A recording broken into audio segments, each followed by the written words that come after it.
ನಮಸ್ತೆ. ನನ್ನ ಹೆಸರು ಅರುಣ ಶ್ರೀಕಾಂತ್ ಅಂತ. ನಾವು ಕಲ್ಪವೃಕ್ಷ ಶಾಲೆಯನ್ನು ನಡೆಸ್ತಾ ಇದ್ದೀವಿ. 8 ವರ್ಷ ಆಯಿತು. ಆ 8 ವರ್ಷ ಮೊದಲನೇದಾಗಿ ನನ್ನ 2 ಮಕ್ಕಳಿಂದ ಪ್ರಾರಂಭ ಆಗಿದ್ದ ಈ ಶಾಲೆಯಲ್ಲಿ 35 ಮಕ್ಕಳುವರೆಗೂ ಇದ್ದಾರೆ. ನನ್ನ ಮಗಳು ಮತ್ತು ನನ್ನ ಮಗ ಇಬ್ಬರು ಡಿಸೇಬಲ್ಲು. ನನ್ನ ಮಗಳಿಗೆ ಬೈ ಬರ್ತೆ ಹಾರ್ಟ್ ಪ್ರಾಬ್ಲಮ್ ಇತ್ತು. ಅವಳಿಗೂ ಎಲ್ಲ ಕಡೆ ಟ್ರೀಟ್ಮೆಂಟ್ ಕೊಡಿಸ್ತಾ ಇದ್ವಿ. ಆದರೆ ಯಾವುದೇ ಥರ ಒಂದು ರಿಸಲ್ಟ್ ಬೇಗ ಸಿಕ್ಕಿರಲಿಲ್ಲ. ಆಮೇಲೆ ಆಯುರ್ವೇದ ಟ್ರೀಟ್ಮೆಂಟ್ ಸ್ಟಾರ್ಟ್ ಮಾಡಿದ್ವಿ. ಅದು ಸ್ವಲ್ಪ ಇಂಪ್ರೂವ್ಮೆಂಟ್ ಕಾಣಿಸ್ತು. ಆದರೆ ಅಷ್ಟು ಚಿತ್ರಕ್ಕೆ ಅಂದರೆ ನಡೆಯೋಕ್ಕಾಗ್ತಿರ್ಲಿಲ್ಲ ಅವಳಿಗೆ.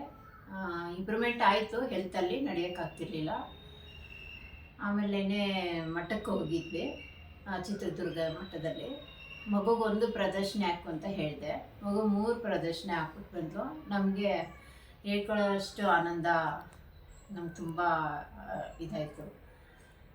ಆ ಮಗುಗೆ ನಿಜವಾಗ್ಲೂ ರಾಯರ ಕೃಪೆಯಿಂದ, ರಾಯರ ಕರುಣೆಯಿಂದ ನನ್ನ 2 ಮಕ್ಕಳಿಗೂ ಆಶೀರ್ವಾದ ಸಿಕ್ಕಿದೆ ಅಂತ ನಾನು ಅಂದ್ಕೊಂಡಿದ್ದೀನಿ.